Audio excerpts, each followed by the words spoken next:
aku penasaran nih, sebenarnya Allah tuh ada atau enggak sih? Bagus. Aku penasaran, kenapa nggak Yesus aja yang jadi nabi kita? Kenapa harus ada Muhammad? Bagus. Nah, Islam tidak pernah meremehkan pertanyaan-pertanyaan kenapa seperti itu. Yang Islam terus kemudian nggak boleh adalah pertanyaan kalau sudah masuk kepada akidah, dia menanyakan tentang resep yang aku bilang itu.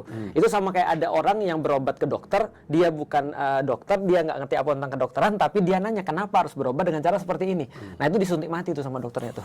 Kalau dia nanya, paham nggak ya? Contoh ini, naik ke kasur, kenapa aku harus naik?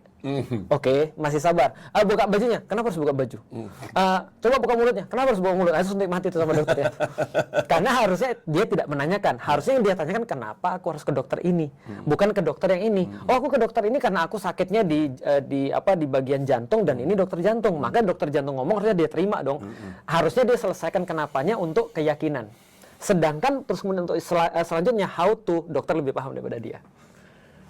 Itulah kenapa waktu itu kita pernah ngobrol bahwa si Panji ini percuma juga dipaksa untuk rajin sholat kalau misalnya kenapanya nggak. Benar. Bahkan makanya sholat. tadi Ustadz nggak maksa saya sholat. Enggak, aku cuma nanya aja mau bareng nggak. Artinya gini, Bunda Aisyah tuh berkata begini, kalau Rasulullah mewajibkan syariat sebelum dikasih tahu orang kenapanya, orang-orang tidak akan mau menerima Islam. Karena itu yang senantiasa terjadi di orang-orang Indonesia. Kita memprioritaskan bagaimana sebelum kenapa. Itu problematik tuh. Contoh kayak gini ya. Sesederhana gini, ada orang tua ngelihat anaknya nggak mau belajar.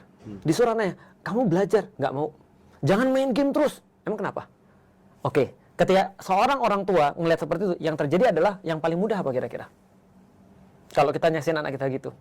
Ya diancam. Marah, diancam, disimpan. Kayak kita dulu, Nintendo-nya masih ada, sticknya hilang, dikunci.